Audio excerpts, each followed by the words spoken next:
कुंज बिहारी कुंज बिहारी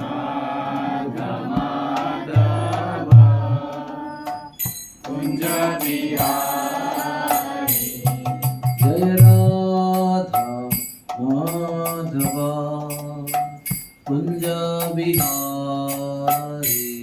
जय राधा माधवा कुंज बिहारी गोपी जन वल्लभा गिरिवरधारी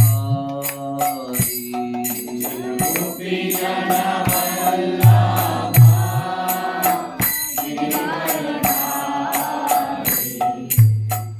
यशोदनंदन व्रज जनरंजन यशोदानंदन व्रज जनरंजन यमुना तीरावनचारी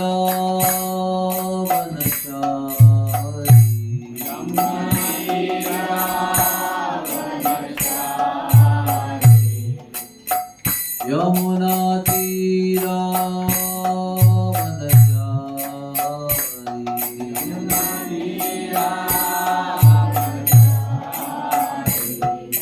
जय राधा माधवा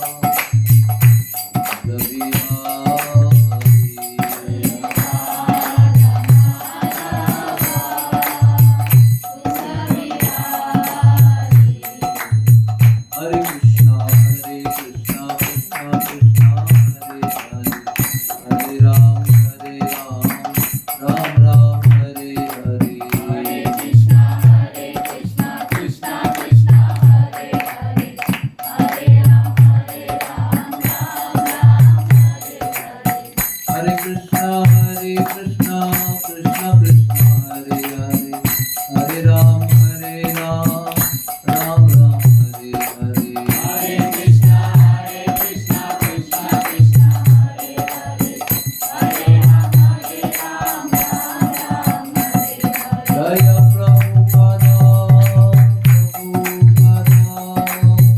प्रभुपादा जय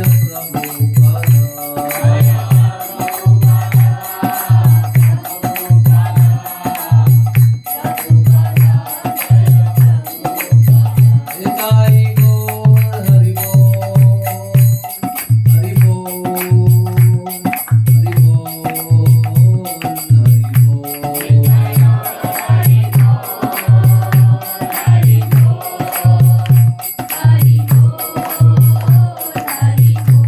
निताई गौर प्रेमानंदे श्री राधा गिरिधारी भगवान की श्री श्री राधा दामोदर भगवान की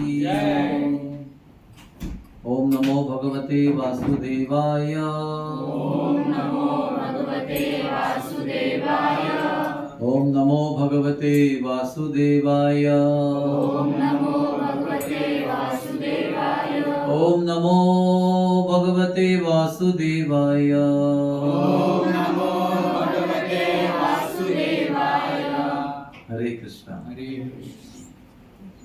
आप सबको पता है कि अभी कौन सा महीना चल रहा है। मुख्य उसका जो महत्व है वो दामोदर के नाम से है। इसको दामोदर मास कहते हैं, जो अश्विन पूर्णिमा से कार्तिक पूर्णिमा तक 30 दिन चलता है।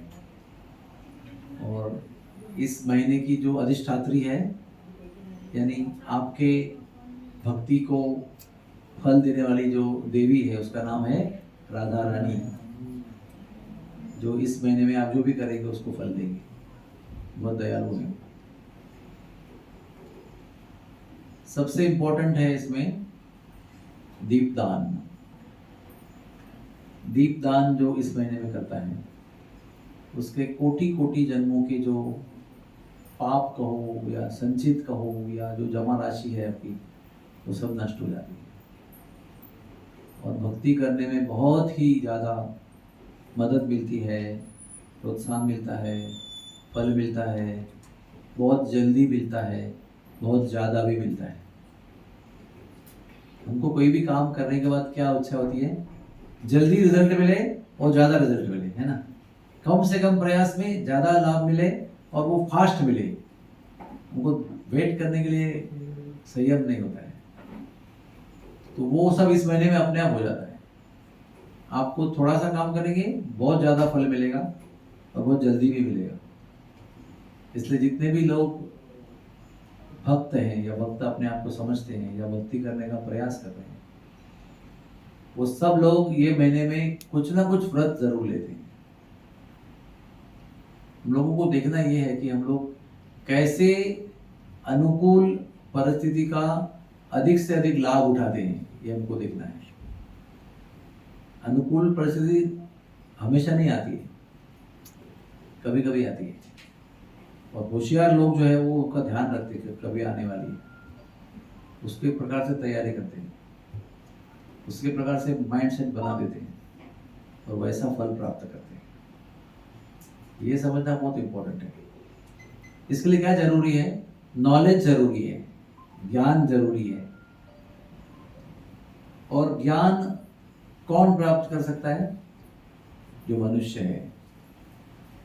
मनुष्य के अलावा कोई और ऐसा जीव है जो ज्ञान प्राप्त कर सकता है? बताओ। नो जीव, कोई भी जीव मनुष्य के अलावा ज्ञान की प्राप्ति नहीं कर सकता। तो सारे जीव क्या करते हैं फिर? बताओ, आप बताओ। बाकी सारे लोग क्या करते हैं मनुष्य के अलावा? एग्जिस्ट नहीं, कुछ ना कुछ करते रहते हैं। ऐसा कैसे एग्जिस्ट? कुत्ता खाली बैठा रहता है ऐसा?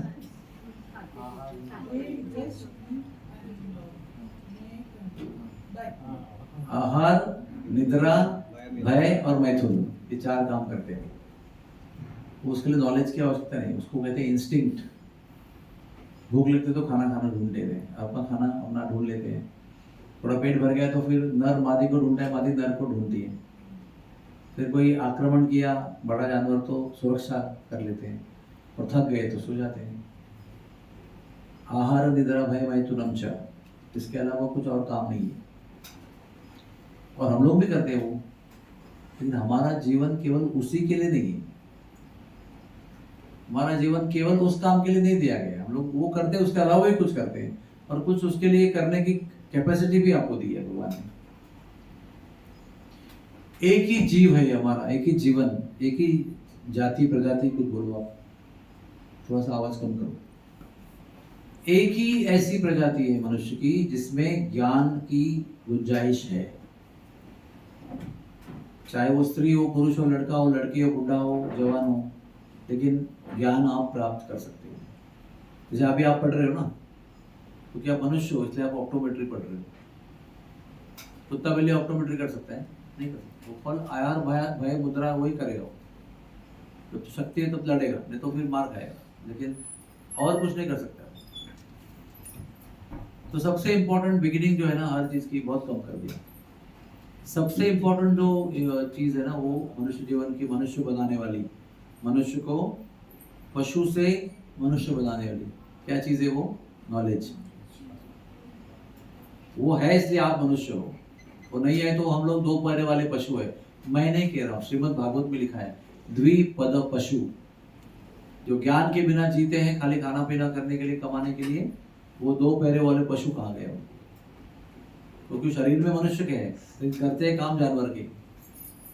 मनुष्य बनना है तो ज्ञान प्राप्त करना। वो ज्ञान बताता है कि मनुष्य जीवन में कुछ कुछ समय ऐसे होते हैं जो बहुत अनुकूल होते हैं, कुछ समय प्रतिकूल होते हैं, और वो हम समझते हैं शुभ क्या है, अशुभ क्या है, समय कौन सा अच्छा है, कौन सा बुरा है। मनुष्य में ही वो कंसेप्ट ना, शादी का मुहूर्त, घर प्रवेश का मुहूर्त, हर चीज का मुहूर्त किसके लिए है? खाली मनुष्यों के लिए है? जानवरों के लिए है क्या वो? कभी कुत्ता लाना है, उसके लिए मुहूर्त देख के कुत्ता ला रहे हैं, ऐसा होता है कभी? लेके आते हैं, दैट्स ऑल। लेकिन गाड़ी जाने के लिए मुहूर्त देखते हैं, कौन सा दिन अच्छा है, दसरे का दिन अच्छा है, अक्षय तृतीया का दिन अच्छा है, घर में प्रवेश करने के लिए भी अच्छा है। ये सब मनुष्यों के लिए है नॉलेज। और वो नॉलेज बताता है कि ये समय जो है वो भगवान की प्राप्ति के लिए बड़ा आसान समय है, बहुत अच्छा समय है। उसमें जैसे हम लोग बचपन में सीखा था कि अगर समुद्र में नाव चलानी है तो जिस दिशा में हवा चलती है ना, उसी में अपने को थोड़ा सा टर्न करके जाना है, ताकि हवा का झोंके का लाभ आपको मिलेगा और आपकी गति अच्छी तरह से रहेगी। आप समुद्र में नाव चलाते हुए हवा की गति से उल्टी दिशा में नाव नहीं चला सकते हो, आपको हवा के झोंके में चलना पड़ेगा। समुद्र की हवा को आप डिफीट नहीं कर सकते हो। तो नॉलेज क्या बताता है कि हवा पश्चिम से पूर्व जा रही है, आपको बोट भी वैसे चला के ले जाना है, आप उल्टी दिशा में बोट नहीं चला सकते। उसी प्रकार से जो ये जीवन का समय है उसको भी आपको चलाना है उसकी अनुकूलता देखकर। तो जो मैंने आपको बोला कि आपको भी 2 माला जप करनी है, रात के 10 बज रहे हैं, आप क्या बोलेंगे? सर नींद आ रही है, सोने का समय। आप बोल रहे तो करती हूँ मैं, लेकिन मुझसे होगा नहीं, ध्यान भी लगेगा नहीं, झपकी आती रहेगी बीच में। लेकिन फ्रेश अगर नींद सो खोल के सुबह उठे हुए हैं तो कर सकते हैं ना। तो नींद भी हो चुकी है, भूख भी नहीं लग रही है, ब्रेकफास्ट टाइम बाद में है, सब कुछ परफेक्ट स्नान करके शुद्ध होकर बैठे हैं, तो अच्छा ध्यान लगेगा आपका। अर्थ क्या होगा उसका कि अनुकूल समय है आपका, इसलिए अनुकूल समय में आप वो काम आसानी से कर रहे हैं। अभी समझो, अभी आप जो नर्स बन के 10 साल हो गए, 15 साल, अभी आपको बोलेंगे कि MBA करो, आप कर सकते हैं, इम्पॉसिबल नहीं है। लेकिन जो पढ़ाई करने के साथ MBA करते हैं तो कितना आसान पड़ता, वो एक मूड था उस समय। 50 साल में MBA कर सकते हैं, ऐसा नहीं है कि नहीं करते। लेकिन अनुकूलता किसमें है? एक पढ़ाई के ही लाइन में पढ़ाई आगे MBA PhD करते रहो तो एक साथ में हो जाता है, लेकिन बाद में आप नौकरी किया, परिवार किया, बच्चे हो गए, सब कुछ, बाद में वापस MBA करना है, तो वो अनुकूल पीरियड नहीं है।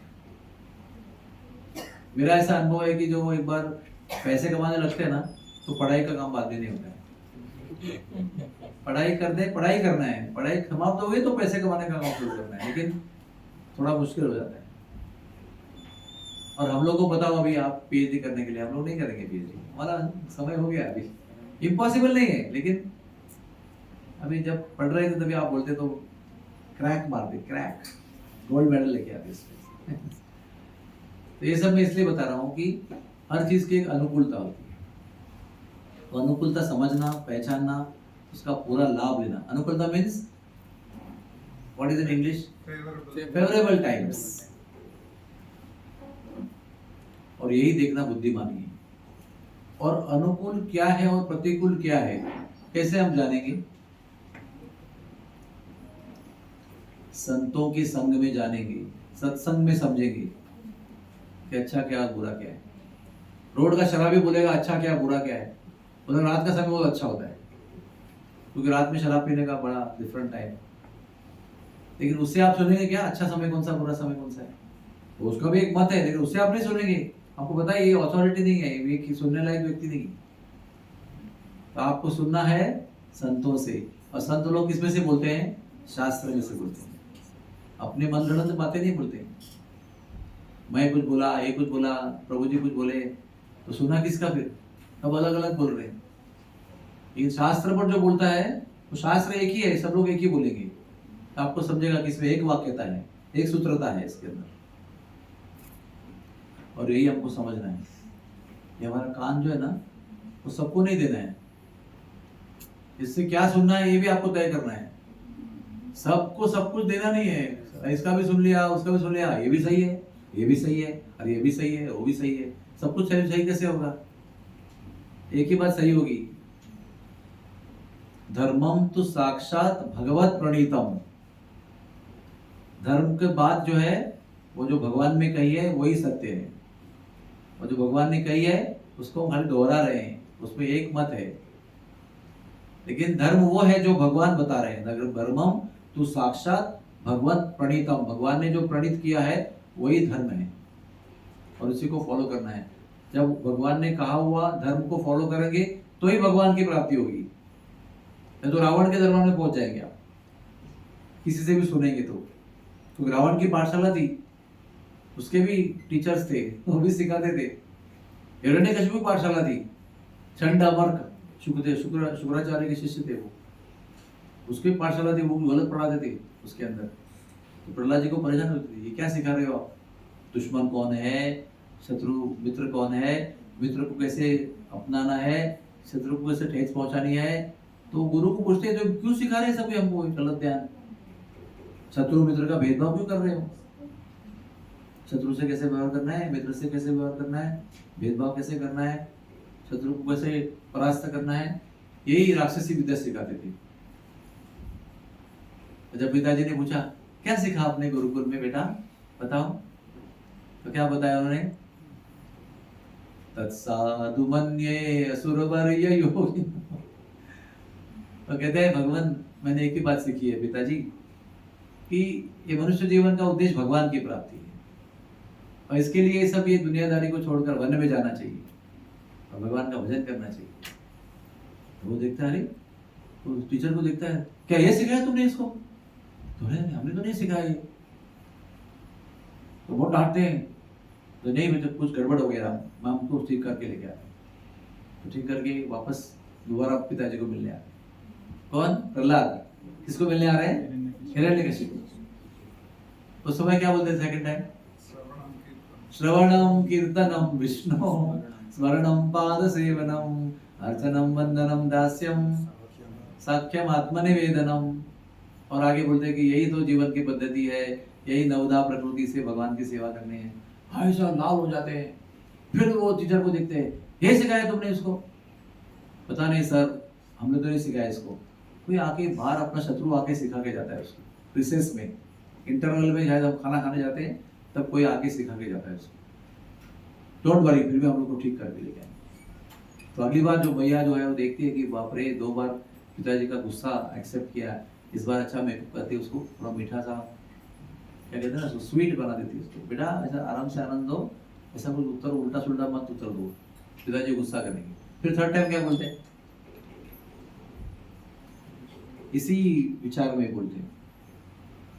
वापस वो टीचर को देखते हैं, उस टाइम टीचर बोलते हैं देखो भगवान, देखो महाराज, ये आपका बेटा है ना, ये हमारे काबू में नहीं है, हम उसको कंट्रोल नहीं कर सकते। अभी हमने बहुत कोशिश किया, ये किसी की मानता भी नहीं है, कोई सिखाता है उसको सीखते रहता है, हमारे खिलाफ ही बोलते रहता है, हमारा जो सिद्धांत है उसके उल्टा ही कुछ बोलते रहता है। सर माफी करते हैं, हम लोग इसको नहीं पढ़ा सकते। और लंबा कथा है, मैं आपको थोड़ा संक्षेप बता रहा हूँ। तो हिरण्यकशिपु समझ जाता है ये लड़का जो है ना ये राक्षस कुल का नाश करेगा, इतना सा है ये डरता तो बिल्कुल नहीं है, मैं तो पहाड़ जैसा हूँ, मैं जो ये भवे ऐसा ऊपर करता हूँ ना ऐसे, तो देवता लोग ऊपर कांपते रहते हैं, इतना मेरा दरारा है। लेकिन इतना सा बालक तो मुझे डरता नहीं है। बोलता है पिताजी आप भगवान की भक्ति करो, वो तो भगवान मेरा शत्रु है, और ये बोलता है उसकी भक्ति करो, वृंदावन जाओ, ये सब दुनियादारी का काम छोड़ो, इतना कंट्रोल करते हो सब छोड़ दो भगवान, ऐसा पिताजी को बोल रहे हो। इससे इंद्र भी डरता है, लेकिन इतना बच्चा नहीं डरता है। तो ये सही नॉलेज है। सही नॉलेज जब मिलता है ना तो आपको कितना भी गलत नॉलेज बताया जाएगा आप उसको स्वीकार नहीं करोगे। मैं आपको एग्जांपल देता हूं, 2 और 2 कितने होते हैं, 4। आपका उत्तर क्या है, 4 होते हैं, सब लोग 4 बोलेंगे। लेकिन समझो सब लोग आप बोल रहे हैं 2 × 2 5 होते हैं, और एक बच्चा यहाँ बोल रहा है 2 और 2 4 होते हैं, और बाकी सब लोग आप बोल रहे हैं 2 और 2 5 होते हैं, तो भी सत्य क्या होता है, 2 और 2 4 होता है। ज्यादा लोग बोलने से असत्य सत्य नहीं होता है, और कम बोलने से सत्य असत्य नहीं होता है, सत्य सत्य ही रहता है। या 1 बोलो या 1000 बोलो या कोई बोलो, सत्य सत्य ही रहता है। और सत्य की पहचान होने के बाद में आदमी के अंदर एक शक्ति आती है असत्य को ना बोलने की। यस आप कुछ भी बोलो, सब मिलकर चिल्लाओ 2 × 2 = 5, लेकिन मैं फिर भी कहूंगा 2 और 2 4 ही होते हैं, क्योंकि वो सत्य की शक्ति है। सत्यम एवं जयते, सत्य का ही हमेशा विजय होता है। तो ये प्रहलाद की कहानी हमको बहुत कुछ सिखाती है। छोटा होने से कोई गड़बड़ नहीं होता है। छोटा होने से क्या होता है, अगर छोटा आदमी को सत्य पता है तो बड़ा आदमी हो गया, और बड़ा आदमी है उसको सत्य पता नहीं तो क्या फायदा है उसका। बड़ा पोजीशन है, बड़ा पावर है उसका, राजा है वो, लेकिन सत्य को नहीं जानता हो तो व्हाट इज द वैल्यू, कुछ नहीं वैल्यू उसकी। तो ये कहाँ आ रही है स्टोरी, ये भागवत में आ रही है। श्रीमद् भागवत क्या है, एक सर्वोत्तम शास्त्र है, प्रमाण। ऐसा शास्त्र है वो कि जो केवल भक्ति को पढ़ाता है, बाकी जो ज़्यादा ज़रूरत नहीं है उसकी वो उसको नहीं पढ़ाता है। फोकस है उसके अंदर कि यही विषय को लेकर चल रहे हो। यहाँ तक कि कल हम चर्चा कर रहे थे कि महाभारत में जो जो चीज़ें कही है वो भागवत में भी उसका उल्लेख है, लेकिन भागवत में उसमें से जो भक्ति के लिए अनुकूल है उसका ही विस्तार किया है, बाकी संक्षेप में बताया है। इतना भागवत स्पेसिफिक है, जो आपको जरूरत है मनुष्य जीवन में उसी के बारे में बात करते हो, और उसको यहाँ वहाँ विस्तारित नहीं करता है। फोकस एकदम, लक्ष्य उसका क्लियर है कि भक्ति को समझाना है लोगों को। तो प्रहलाद के जीवन में हम ये सीखते हैं। इतना सा बालक था वो, मुझे अभी भी याद है कि मेरी बेटी प्रहलाद का रोल कर रही थी, तब वो 7 साल की थी, यानी इतनी सी होगी। और जो हिरण्यकशिपु बने थे वो हमारे डॉक्टर शेट्टी बने थे, वो हमारे मेडिकल डायरेक्टर थे पहले यहाँ के, वे रिटायर हो गए। और वो 6 फुट 2 इंच के, और वैसे पहाड़ जैसे, ऊपर से 1 फुट का मुकुट पहना है 6 फुट की हाइट और उसके ऊपर 1 फुट का मुकुट, और हाथ में 4 फुट की तलवार, और वो उठा के कितना फुट हो गया ऊपर। तो मेरी माँ जो थी वो सामने बैठी थी फर्स्ट रो में ड्रामा देखने के लिए। और जो प्रहलाद मानता ही नहीं ना कुछ, बोलता है प्रहलाद तुम मेरे कुल का कैंसर हो, मैं तुम्हें काट डालूंगा। कैंसर को समय पर काटने से शरीर बचता है, नहीं तो कैंसर शरीर को समाप्त कर देता है। इसलिए कैंसर को समय पे ही काट के फेंक देना चाहिए, चाहे वो शरीर का क्यों हिस्सा ना हो। कैंसर शरीर में होता है ना, हाथ में आएगा तो हाथ का ही हिस्सा है, लेकिन फिर भी काट के फेंकना चाहिए उसको। उस तरह से तुम मेरे कुल में लगे हुए कैंसर हो, मैं तुमको खत्म कर देता हूँ। ऐसे करके तलवार उठाया उसने, तो मेरी माँ डर गई इतना बड़ा आदमी ऊपर से इतनी बड़ी तलवार उठाकर इतनी छोटी सी बच्ची को मारने के लिए आ रहा है। इतना रियल फीलिंग था उसका। लेकिन प्रहलाद डरा नहीं, ड्रामा में भी डरा नहीं और रियल में भी डरा नहीं। मुझे एक मजेदार बात याद आती, बताता हूँ। 2 बच्चों, ऐसे बच्चे थे बहुत सारे, वो ड्रामा कर रहे थे, यही ड्रामा कर रहे थे प्रहलाद का। हाँ, तो जब तक वो बच्चे स्कूल में पढ़ रहे हैं, प्रहलाद जी उनको प्रचार कर रहे हैं, गीत सिखा रहे हैं, भगवान का कीर्तन कर रहे थे, तो ठीक था। एक समय पर वो ड्रामा में खंबे से सिंह नरसिंह बाहर आते हैं, वो भी बच्चा ही है, लेकिन वो पूरा ऐसा मुखौटा लगा के म्यूजिक के साथ में। तो प्रहलाद था ना बच्चा, वो जोर से रोने लगा डर के, और ड्रामा वही समाप्त हो गया, क्योंकि आगे ड्रामा नहीं हो सका, इतना डर गया वो, क्योंकि प्रैक्टिस में वो लगाता नहीं था सब कुछ, लेकिन एक्चुअल में तो वो मेकअप करके पूरा मास्क लगा के पूरा म्यूजिक के साथ में ऐसा, वो पूरा झप झप झप लाइट भी था उसके अंदर। तो वो जोर से रोने लगा ऐसा, दोस्तों को मिल के भाग गया उधर से। लेकिन वास्तव में ऐसा प्रहलाद नहीं कि प्रहलाद बिल्कुल डरे नहीं। पिताजी को वही प्रॉब्लम था, मतलब डरता कैसे नहीं तुम, क्या शक्ति है तुम्हारे अंदर, कहाँ से शक्ति आती है। तो बच्चा इतना कॉन्फिडेंट है ना, क्या बोलता है, पिताजी जहां से आपको शक्ति आती है ना वहीं से मुझको आती है। तो पिताजी बोलता है सीधा क्यों नहीं बोलता है कहाँ से आती, उल्टा घुमा के क्यों बोलता है ना। मैं पूछ रहा हूँ कहाँ से आ रही है, तो मुझे उल्टा उत्तर क्यों देते हो, बताओ कहाँ से आती है। बोलता है विष्णु से आती है। विष्णु, मेरा शत्रु विष्णु, उसका नाम मत लो। तो तेरा विष्णु किधर है, कहाँ से शक्ति देता है। तो फिर उसे वो बोल घुमा के उत्तर देता है, बोला मेरे विष्णु तो सब जगह पर है, मैं पूछ रहा हूँ कहाँ पर है। बोलता कण कण में है। सिख से बता, ये खंबे में है, इसमें भी है ना, कूल, कोई डर नहीं है इतना बड़े राक्षस का। तभी तलवार निकलते पूरा ऐसा, तो एक हाथ से वो खंबे को ऐसा मारता है, बोलता अभी देखता हूँ खंबे का चकनाचूर बना दूंगा मैं, और देखता हूँ तुम्हारा भगवान किधर है उसके अंदर, आने दो उसको, ये तलवार रखिए ना, काट डालूंगा उसको। ऐसा करके एक हाथ से खंबे में इतनी शक्ति थी उसके अंदर, इतना बड़ा पिलर पूरा पाउडर हो जाता है वो, और उसमें से नरसिंह भगवान बाहर आते। वो डायलॉग बहुत बोल रहा है, लेकिन उसको पता नहीं है कि इसके अंदर क्या होने वाला है। मतलब उसने बोला है कि मैं देखूंगा क्या होता है, लेकिन जो हुआ ये उसको अपेक्षा नहीं थी। 2 मिनट का डर गया वो, बोला अरे ये क्या है, ना आदमी है ना सिंह है, बीच में कुछ है, इतनी बड़ी गर्जना करके 2 मिनट के लिए मुझे भी डरा दिया।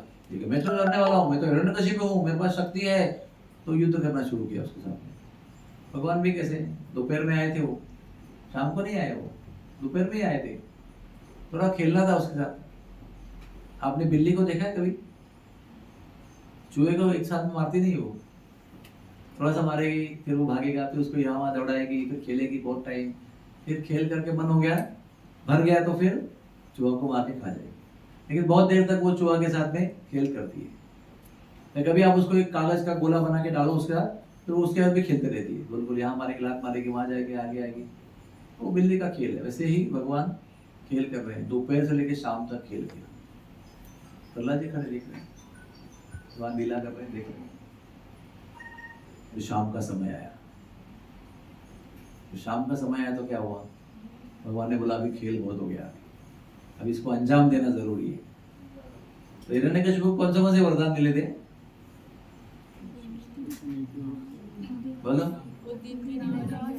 मैं दिन में नहीं मरना चाहिए, रात को नहीं मरना चाहिए, और क्या बोलना चाहिए? किसी अस्त्र शस्त्र से नहीं मरना है, ना जमीन पे ना मरना है, ना आकाश में मरना है, ना पानी में मरना है, ना मनुष्य से, ना प्राणी से। आपने जितना, ब्रह्मा जी जितना लोगों को जन्म दिया है, तो इसमें से कोई भी मुझे नहीं मार सकता है, ना घर के अंदर ना घर के बाहर। तो मरेगा किधर आदमी? सारा कंडीशन बात कर दिया। लेकिन जिसको भगवान बचाना चाहते हैं, उसको कोई मार नहीं सकता है, उसको भगवान मारना चाहते हैं, उसे कोई बचा नहीं सकता है। भगवान ने क्या किया, बिल्कुल सांझ के समय, संध्या के समय, ना दिन है ना रात है, बीच में, दिन भी नहीं बोल सकते, रात भी नहीं बोल सकते। उसको हम लोग हिंदी में क्या बोलते हैं, मराठी में झुंझू मुंजू बोलते हैं। झुंझू मुंजू मतलब क्या? रेड कलर सिचुएशन, संधि काल। अभी दिन भी नहीं बोल सकते, रात भी नहीं बोल सकते, बीच का समय वो पकड़ लिया, और वो दहलीज पे चले गए, उम्बर घर के जो होता ना, जो डिवाइडिंग, उसमें चले गए, और उसमें जाके ऐसा किया, अपना पैर का ही कुर्सी बना दिया, या जो भी बोलो आप, आसन बना दिया, एक पैर पे डाल दिया, जगह बना दिया, उस पर रखा उसको। तभी क्या है, वो जमीन पर भी नहीं है, और आकाश में भी नहीं है, पानी में भी किधर भी नहीं है, बीच में है, किधर घर में भी नहीं है, बाहर भी नहीं है। और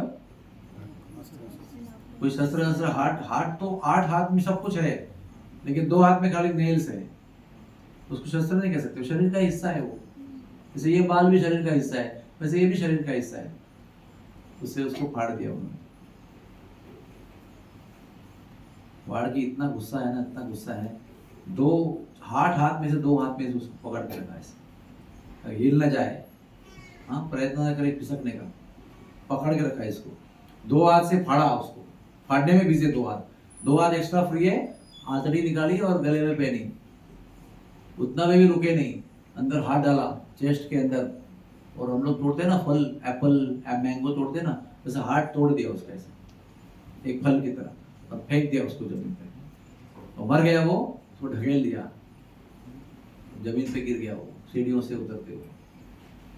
वो देख के सारे राक्षस भाग के आए, सबको भगवान ने ऐसे फाड़ दिया पूरा कंप्लीट, हाहाकार मच गया पूरा।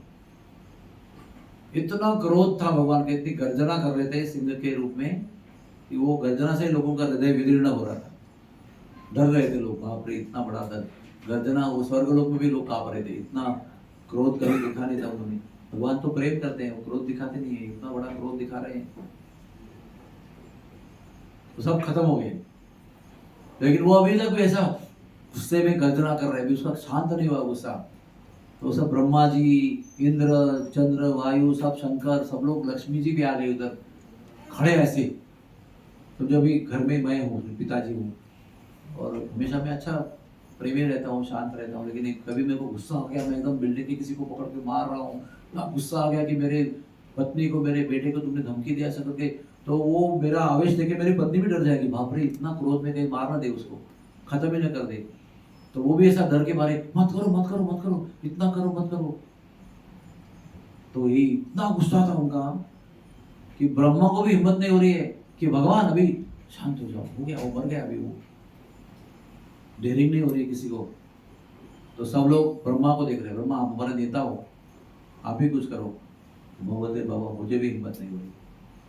तो ब्रह्मा बोलते हैं इनकी पत्नी भी यहाँ पर आई है, लक्ष्मी देवी, शायद ये अपना अधिकार में कुछ कर सकती है, लक्ष्मी देवी। आप जरा कुछ शांत करो इनको। तो लक्ष्मी ने क्या उत्तर दिया पता है आपको? हे मैं इनको पहचानती नहीं हूँ,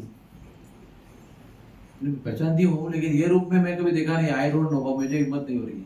लक्ष्मी जी भी बोल रही है कि मुझे इनके साथ में कुछ करने के लिए हिम्मत नहीं हो रही है, मैं कुछ नहीं कर सकती। अभी क्या करेंगे? सब लोग फेल हो गए, ब्रह्मा जी भी फेल, लक्ष्मी जी भी फेल, सब इंद्रादि देवता भी फेल, सब लोग हताश हो गए। क्या करेंगे अभी? इनका गुस्सा ठंडा कैसे करें? तो फिर बालक को देखते हैं, 5 साल के बालक, इतने बड़े ब्रह्मा जी आके हाथ जोड़ के बालक को बोलते हैं प्रहलाद जी आप ही कुछ करो। और उसको बिल्कुल डर नहीं है, बिल्कुल भी डर नहीं है। उसके हाथ में माला पकड़ाई, जो खुद पहनने वाले थे, बोले बेटा तू पहना ले। प्रहलाद जी हंसते हंसते गए और माला पहनाया। प्रहलाद को देखते ही सारा गुस्सा ठंडा हो गया। और जैसे सिंह होता है ना, सिंह जब अपने बच्चे को, सब जो सिंह अपने बच्चे को मिलता है तो क्या करता है? वो प्रेम कैसे व्यक्त करता है? हाँ बोलो, चाटता है ना। आपने बिल्ली को देखा होगा, कुत्ते को देखा होगा, ऐसे वो चाट के अपना प्रेम व्यक्त करता है। तो वैसे ही सिंह के रूप में प्रहलाद को गोद में लिया तो पूरा प्रेम से चाटा उसको, माँ की तरह, पिताजी की तरह। और उसको देख के ही सारा ठंडा हो गया गुस्सा। तब सब देवता आ गया, हाँ हम भी है यहाँ पर, हम भी है यहाँ पर। तब तक किसी को हिम्मत नहीं हो रही। ये है सत्य की शक्ति, क्योंकि वो एकदम निरपेक्ष निस्वार्थ भक्त था भगवान का, इसलिए वो इतने बड़े आदमी को डरा नहीं, और इतने क्रोध में आए भगवान को लेकर डरा नहीं। उसका हमारे आचार्य एग्जाम्पल लेते हैं। समझो मैं पिताजी हूँ, हाँ, और मैं सिंह का मास्क लगा के घर पे आया और कुछ नाटक कर रहा हूँ, चिल्लाने का वगैरह, तो मेरा बेटा बोलेगा हाँ पिताजी अच्छा कर रहे हैं, हाँ अच्छा कर रहे हैं, ठीक अच्छा कर रहे हैं। बाहर का कोई डर जाएगा, लेकिन उसको पता है मेरे पिताजी है, तो मास्क लगा के आके ड्रामा कर रहे हैं, क्योंकि वो पहचानता है कि ये पिताजी है। बाकी लोगों के अंदर वो पहचान नहीं है, इसलिए वो डर गए सब लोग। ये जानते थे कि ये मेरे पिताजी हैं, मेरे परम भगवान है मेरे। यही भक्त में और देवता में फर्क है। भक्त कभी भगवान के भयंकर रूप देख कर भी डरता नहीं है। देखो पीछे, देखो आपके चित्रपट पीछे लगा है, देखो कितना भयंकर स्वरूप है, वो फाड़ रहा है। किसी को ड्रामा देखेंगे तो आप डर जाएंगे, आप वास्तव में तो देख ही सकते नहीं। लेकिन ये देखिए प्रहलाद डरा नहीं, आराम से खड़ा है। जिस पिताजी ने उसको इतना कष्ट दिया, मारने का कोशिश किया, उसको स्टैब करने का कोशिश किया, उसको विष पिलाया, उसको हाथी के पैर देने का प्रयास किया, उसको पहाड़ से फेंक दिया, उसको आग में जलाने का प्रयास किया, कैसा भी मरेगा वैसा मारो इसको, लेकिन वो मरा ही नहीं। लेकिन उसको सहन तो बहुत किया ना उसने। तो भगवान अभी क्या बोल रहे हैं, देखो ध्यान से सुनो ये कथा, कितनी बढ़िया कथा है। श्री कृष्ण स्वयं जब चैतन्य महाप्रभु बनकर आते हैं ना, उन्होंने सैकड़ों बार ये कथा सुनी, repeat, beginning to end, again repeat, again repeat, again repeat. मन नहीं भर रहे, दोबारा सुनाओ, दोबारा सुनाओ। इस तरह से ये कथा सुनी है प्रहलाद की, जो हम सुना रहे हैं अभी, जो हम सुन रहे हैं। तो भगवान क्या बोल रहे हैं प्रहलाद को? भगवान क्षमा मांग रहे हैं, प्रहलाद मुझे क्षमा कर देना, मेरे लिए तुमने कितना कष्ट सहन किया। खाली यस सर बोलते पिताजी को तो सारा आतंक खत्म हो जाता। पिताजी क्या बोल रहे हैं? मैं भगवान हूँ, ये विष्णु भगवान नहीं है। और आप बोल रहे हो नहीं पिताजी आप भगवान नहीं हो, विष्णु भगवान है। झगड़ा यही था और कोई झगड़ा नहीं था। आप बोलते पापा यस सर आप ही भगवान हो, तो आपको आराम से अगले राजा बनते आप, प्रेम भी मिलता, कोई आतंक भी नहीं होता, कोई मारने का प्रयास नहीं करता, राजपुत्र हो। पिताजी को यस सर कह रहे हो, पिताजी के बाद में आपका ही राज्य है, आपको राजा बनना है, कितना आसान था। लेकिन आपने मेरे लिए वो कष्ट सहन किया, नहीं एक्सेप्ट किया। सुख सुविधा के जगह पर दुख को स्वीकार किया आपने, तो मैं आपसे क्षमा चाहता हूँ। तो प्रहलाद जी ने भी बहुत जबरदस्त जवाब दिया। क्या जवाब दिया? कि मैंने तो कुछ कष्ट सहा ही नहीं। कैसे? आपको आप मतलब मुझे हाथी के पैर के नीचे दिया गया, लेकिन हाथी ने पैर दिया ही नहीं मेरे ऊपर ही छोड़ के ऐसा किया और बाजू में रख दिया। तो वहां पर आपने एक चमत्कार किया। मुझे विष पिलाया गया, तो विष के असर से मुझे मरना चाहिए, लेकिन विष अंदर गया तो मैं मरा ही नहीं, कुछ भी नहीं हुआ, कोई साइड इफेक्ट भी नहीं, उल्टी भी नहीं हुआ, है ना। इरिटेशन, जलन, उल्टी, बेहोशी, कुछ भी नहीं हुआ। तो भी मैंने कुछ नहीं किया, आपने ही किया। अच्छा, मुझे पहाड़ से फेंका गया तो आपने मुझे कैच किया नीचे फूलों की गद्दी पर, उधर भी कुछ नहीं हुआ। होलिका के साथ मैं जलाने का प्रयास किया, उसको वरदान था कि मैं किसी को बैठूंगी तो मैंने जलूंगी, जो हाथ हाथ में है वो जल जाएगा। तो उनका प्लान था कि इसको जलाया जाए तो बुआ जी जो है ना वो बचेगी और भतीजा जो वो जल जाएगा। उधर भी वो जल गए और मैं बच गया, मुझे कुछ भी नहीं हुआ, कुछ खरोच भी नहीं आई। और क्या बचा? इतने भाले चलाए, तलवार चलाए, चले ही नहीं वो, कहाँ घूमते रहे, कुछ भी नहीं हुआ। वो भी परेशान हो गए, क्या करें क्या, अब इतने बड़े बड़े तलवार चला रहे, इतने बच्चे को कुछ नहीं हो रहे। और क्या बचा प्रभु जी? वो सांप से विषैले सांप से हजारों सांप जिसमें ऐसे गड्ढे में फेंक दिया, ताकि सांप को डिस्टर्ब करेगा। तो क्या करता है वो, काटता है ना, काटेगा तो विष लग के मर जाएगा ये। बोले एक सांप ने काटा ही नहीं मुझे। वो सांप के अंदर आप बैठे परमात्मा के रूप में, तो परमात्मा के रूप में को प्रेरणा ही नहीं मिली, काटो इसको। सांप विषय होकर करना क्या है, वो काट ही नहीं रहे। तो ये भी आपने किया, मैंने कुछ नहीं किया। मैंने केवल ओम नमो भगवते वासुदेवाय, बस भगवान आपका नाम लेते रहा। मुझे कुछ पता नहीं कि सांप की पीठ में हूँ, कि विष पी रहा हूँ, कि जल रहा हूँ, मुझे कुछ, मैं हर जगह पर यही कर रहा था, बस इतना ही काम मैंने किया। बाकी सब कुछ तो आपने किया, तो क्षमा करने का काम ही नहीं है कुछ। वो भगवान भी जबरदस्त भगवान है, वो क्षमा मांगते हैं, और भक्ति भी जबरदस्त है। उसका उत्तर भी देखो, कैसी जोड़ी है भगवान और भक्त की, है ना, अद्भुत जोड़ी, एक से बढ़कर एक, भगवान भक्त से बढ़कर, भक्त भगवान से बढ़कर। देखो दोनों में कंपटीशन है। एक व्यक्ति बोल रहा है भक्त तुम मेरे स्वामी हो, भक्त बोलता नहीं आप मेरे स्वामी हो। तो इस तरह से भगवान ने हिरण्यकशिपु को मारा, प्रहलाद को बचाया। प्रहलाद को इतना बड़ा आदमी मारने की कोशिश कर रहे हैं, उसको कोई मार नहीं सका, और उसने इतने वरदान प्राप्त किए थे ना मरने के लिए, फिर भी वो मर गया। सारे ब्रह्मा के नियम को बरकरार रखते हुए उसकी मृत्यु हो गई। न घर के बाहर, न घर के अंदर, न हवा में, न आकाश में, शस्त्र से, अस्त्र से, मनुष्य जानवर से, सारे नियम पूरे करके ब्रह्मा का पूरा सम्मान रखते हुए भी हिरण्यकशिपु को खत्म कर दिया। इससे हमको सीखना है, अगर भगवान के भक्त आप हो, आपको कोई हाथ नहीं लगा सकता। नमे भक्त्या प्रणश्यति, हे अर्जुन घोषणा कर दे तू, क्योंकि मैं घोषणा करूंगा तो लोग इतना बिलीव नहीं करेंगे। तुम भक्त हो, तुम्हारी बात भगवान कहते हैं मानेंगे लोग। आप बोल दो, प्रतिजाने ही कौन थे, हे अर्जुन घोषणा कर दे तू कि मेरा भक्त कभी नाश नहीं होगा उसका। और भगवान ने सही करके दिखाया प्रहलाद के जीवन में। अभी आखिरी बात सुनो, हाँ, खत्म करने के पहले। अभी भगवान बार बार कह रहे हैं कि मुझे क्षमा कर दो, मेरे वजह से आपने इतना कष्ट उठाया। तो बोले नहीं नहीं नहीं। तो भगवान को मन में आया कि इसको कुछ वरदान देना चाहिए, कम से कम मेरे लिए इतना कष्ट उठाया तो मुझे कुछ देना चाहिए। बोला बेटा वरदान मांग ले। तो हम लोग क्या करेंगे, अच्छा मौका है भगवान, 5 मिनट दो, एक पेपर पेन लेके आता हूँ, तब लिखता हूँ मेरे को क्या क्या चाहिए। एक ही बार मौका मिल रहा है, एक ही बार फुल कर दो, बार बार मांगने की जरूरत नहीं है। ऐसा हम लोग करेंगे ना, भगवान टाइम प्लीज 2 मिनट दे दो, जरा पेपर पेन लेके आता हूँ, कुछ भूल ना जाओ। तो प्रहलाद ने क्या उत्तर दिया, भगवान मैं बनिया नहीं हूँ। कितनी बड़ी बात बताए, मैं व्यवहार करने वाला बनिया नहीं हूँ। लेन देन की बात नहीं करता मैं कि मैंने इतना किया आप मुझे इतना दो, मैंने 6 केले दिए मुझे एक घर दो, मैंने आधा नारियल दिया एक मोटरसाइकिल दे दो। हम लोग ऐसे करते कि नहीं? हाँ, गणपति के मंदिर में जाते हैं, एक थाली लेते हैं, 6 केले, आधा नारियल, एक कुमकुम, एक हल्दी, एक अगरबत्ती, एक माचिस, एक दीपक, इतना में भगवान को पटा लेते हैं। भगवान एक बार घर का लोन हो जाए, बढ़िया हुआ था। देते हैं 50 रुपए का माल, मांगते हैं 50 लाख का माल। इसको कहते हैं धंधा, व्यवहार, बनियागिरी, वाणिया बोलते हैं गुजराती में उसको, वाणियों। तो पहला उत्तर क्या देता है, भगवान मैं बनिया नहीं हूँ, व्यापारी नहीं हूँ, मैं आपसे व्यापार नहीं करता, मैं आपसे प्रेम करता हूँ। इसलिए वरदान की बात मत करो, मुझे कुछ वरदान नहीं चाहिए, मैं संतुष्ट हूँ, आई एम हैप्पी। आप मेरे भगवान हो, मैं आपका भक्त हूँ, इसी में मुझे सब कुछ मिल गया।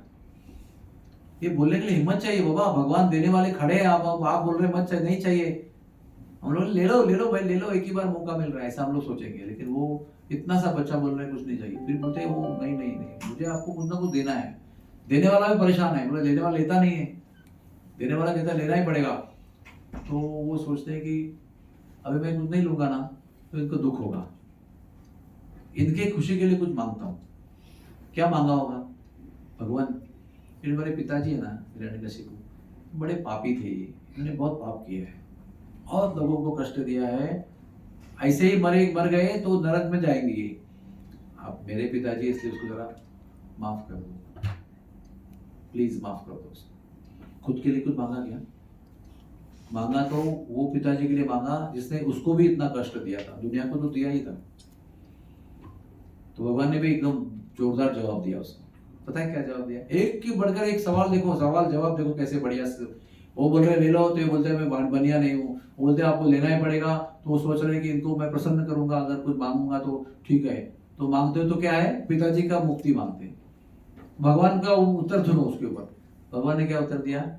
अरे प्रहलाद, जिस घर में तेरे जैसा भक्त जन्म लिया है, उस घर में तेरे पिताजी क्या, पिताजी के आगे वाले 10 पीढ़ी और पीछे 10 पीढ़ी सबका मैंने उद्धार कर दिया है। 21 जनरेशन।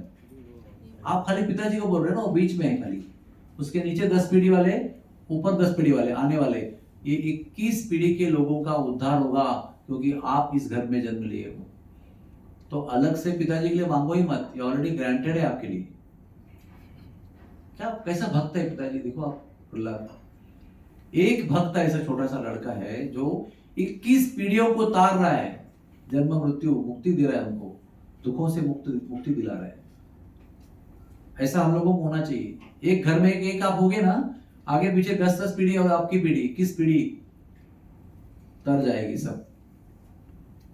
ये भगवान सिखाते हैं प्रहलाद के एग्जाम्पल से।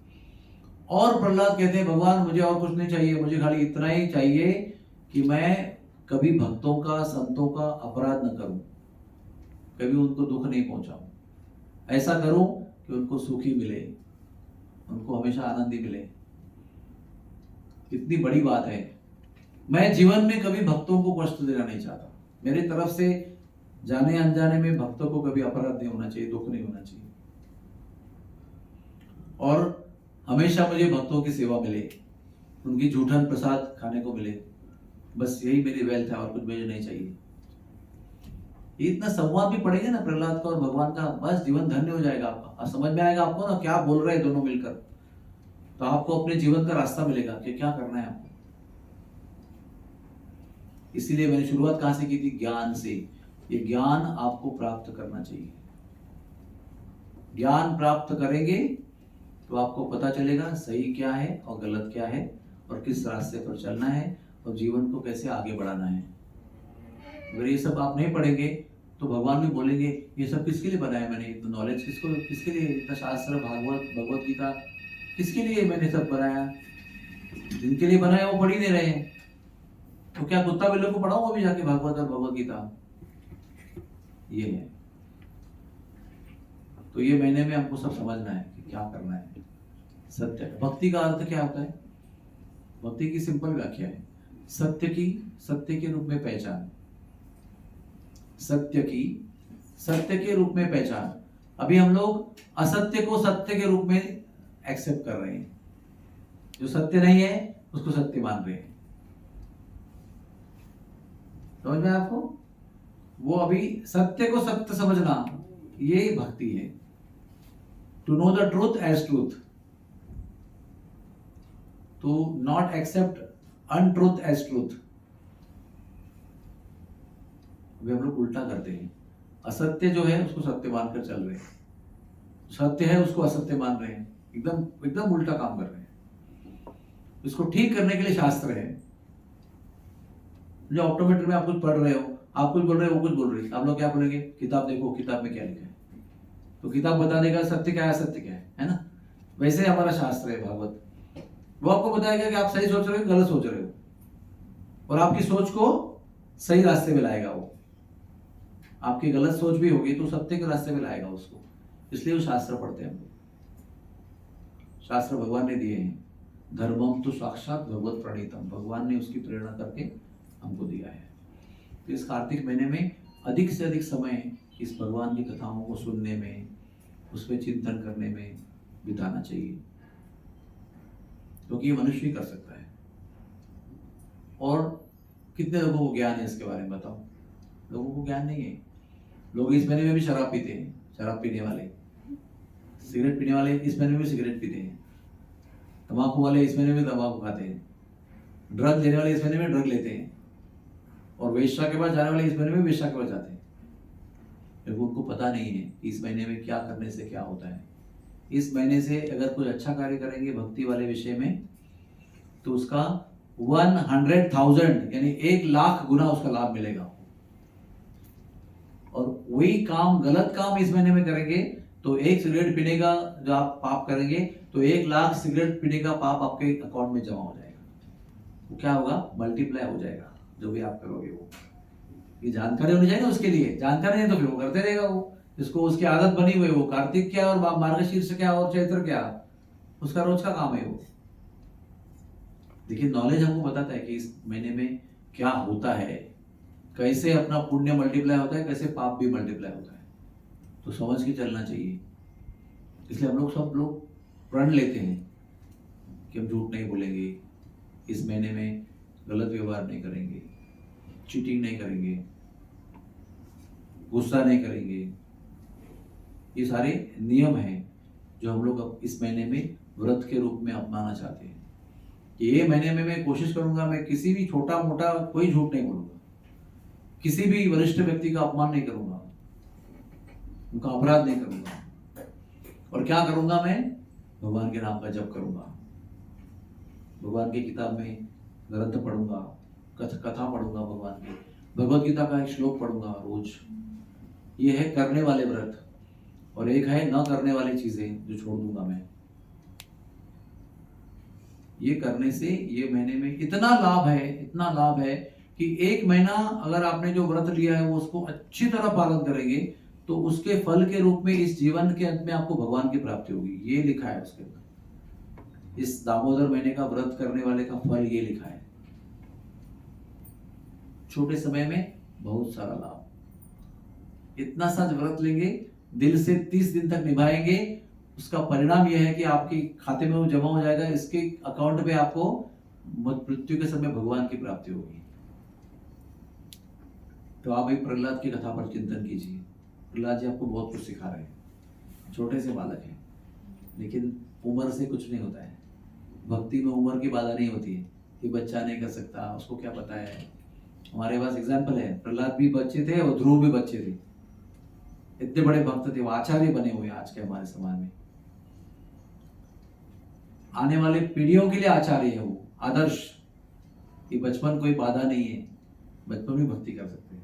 लोग क्या बोलते हैं, अरे खेलने के दिन है अभी, आप इतने क्यों मस्ती कर रहे हो भक्ति में, थोड़ा बड़े हो, शादी वादी करो, बच्चे हो जाए, जब बुढ़ा पाएगा तो हरी हरी करना ही है। ये आपको लोग सब बताएंगे, अरे ये भी कोई उम्र है आपकी भजन करने की, हंसने खेलने के दिन है, शादी वादी करो, बढ़िया से एंजॉय करो लाइफ में, एंड में भगवान को नाम लेना ही है। इसका मतलब जीवन का जो बेस्ट पार्ट है वो आप एंजॉय करो, और जो जीवन का बेकार पार्ट है, ओल्ड एज, वो भगवान को दे दो। इसका मतलब ये हो गया ना, जब अच्छा उत्साह है, जोश है, दृष्टि अच्छी है, कान अच्छे है, बुद्धि अच्छी है, मेमोरी अच्छी है, पैसा कमा रहे हो, एनर्जी भी है, तो अपने लिए खर्च करो उसको। और जो सब बेकार हो जाएगा, ना आँख दिख रहा है ठीक से, ना कान सुन रहे ठीक से, ना याद नहीं आ रही कुछ, अभी कुछ काम सबके लिए बेकार हो गए, तो भगवान हम आपके हो गए। यानी जीवन का जो वसंत ऋतु है वो हम एंजॉय करेंगे, और जो बुढ़ापे का काल है वो भगवान को अर्पण करेंगे। ये मेंटालिटी अच्छी है क्या? भगवान को अपना बेस्ट देना चाहिए, और वो हमारा बेस्ट अगर युवा अवस्था है तो वो बेस्ट भगवान को अर्पण करना चाहिए। और जब बेस्ट आप अर्पण करते हो तो भगवान भी आपको बेस्ट फल देते हैं उसका। आपने सड़ा हुआ आम अगर भगवान को भोग लगाया और अच्छा आम ने खुद खाया, तो क्या क्या सोचते हैं आप, क्या होगा? आपको भी वही मिलेगा जो आपने भगवान को दिया है। तो भगवान को बेस्ट देंगे तो भगवान भी अपना बेस्ट आपको देंगे। हम लोग खाली क्या करते हैं, आप शॉपिंग में जाएंगे तो 5,000 का खर्च करके आएंगे, ये सूट लेंगे, ये शर्ट लेंगे, बंधन देंगे, क्या क्या देंगे, और जन्माष्टमी आएगी 101 रुपया डोनेशन देंगे भगवान को। 101 रुपया अरे 500 दे दो, नहीं भाई 100 बहुत, फीस भरी है मैंने, कपड़े लाए। फिर दुकान में जाएंगे, फिर 5,000 रुपये खर्च करके आएंगे। अपने ऊपर बहुत ज्यादा खर्च करने को हम लोग तैयार हैं। जब भगवान को देने का समय आएगा तो क्या करेंगे, 6 केले, आधा नारियल, 1 अगरबत्ती, 1 कुमकुम, बस। और बदले में बहुत कुछ मांग के आएंगे, फिर अपने ऊपर खर्च करने के लिए। ऐसे बनियागिरी करने से भगवान प्राप्त नहीं होते। भगवान, आप समझते हो कि आप बहुत चालाक हो, बहुत बुद्धिमान हो, वो आपको बुद्धि देने वाले हैं, उसके बाद कितनी बुद्धि होगी। और आप समझते हो आप वो चालाकी कर रहे, भगवान को उल्लू बना रहे। भगवान नहीं उल्लू बनते, आप ही उल्लू बन जाते हैं। इसलिए आप अपना बेस्ट जो है भगवान को दो, फिर देखो आपके जीवन में कभी कुछ कमी नहीं होगी। भगवान को देने से कुछ कभी घटता नहीं है, मेरा ये अनुभव है खुद का। आप कितना भी दो, आपको कमी नहीं आएगी, क्योंकि भगवान किसी का ऋण रखते नहीं हैं।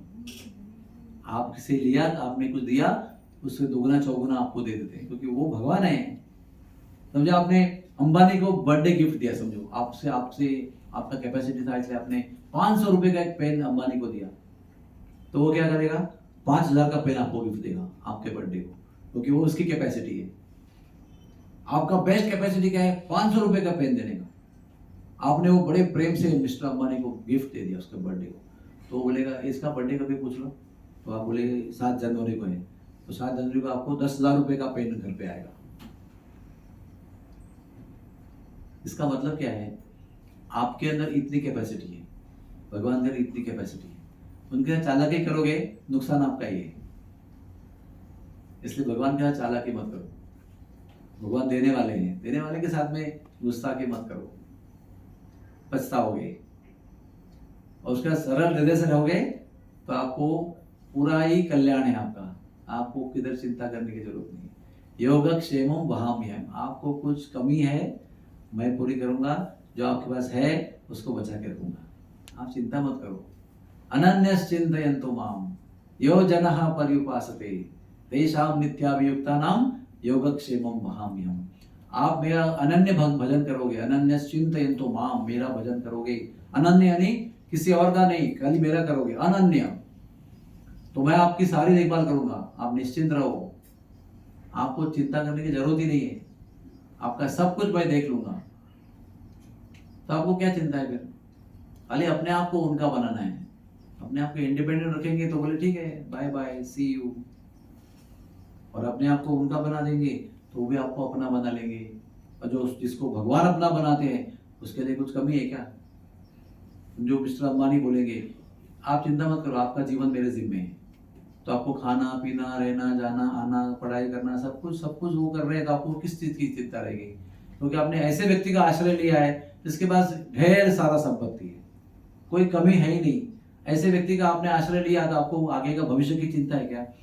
वैसे ही वो एक व्यक्ति है जीवन का, इंडिया का, लेकिन भगवान के पास जाएंगे, वो सबको देने वाले हैं, वो उसका आश्रय लेंगे तो उसको क्या कमी होगी? प्रहलाद का वैसे क्या था? ना बल था, ना शस्त्र था, ना अस्त्र था, ना धन था, ना सैन्य था, कुछ नहीं था, लेकिन इतना बड़ा हिरण्यकशिपु परास्त हो गया। इतना बड़ा हिरण्यकशिपु, इतना वरदान प्राप्त किया था उसने, देवताओं को भयभीत किया था। इसके बाद तो वैसे कुछ नहीं था, लेकिन भगवान थे उसके पास, और उसकी वजह से क्या हुआ? इतना लंबे चौड़े आदमी को इतना वरदान प्राप्त किया हुआ आदमी जो है मर गया बेचारा वो, और बिना प्रहलाद के मारे। प्रहलाद ने उसको जो वार नहीं किया, खाली खड़े हैं हाथ जोड़ के, सब कुछ भगवान कर रहे हैं।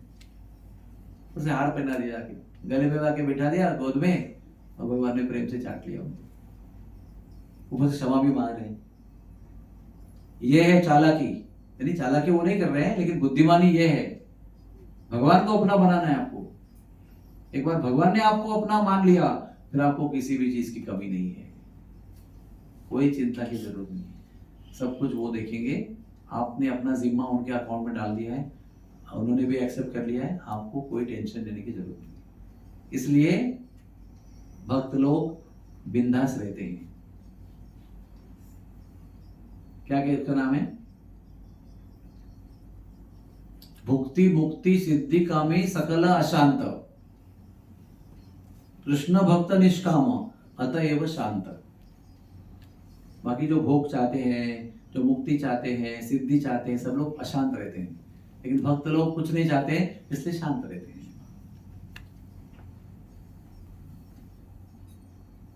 दुनियादारी के लोग सदा उदास, भक्त कैसा है? सदा बिंदास।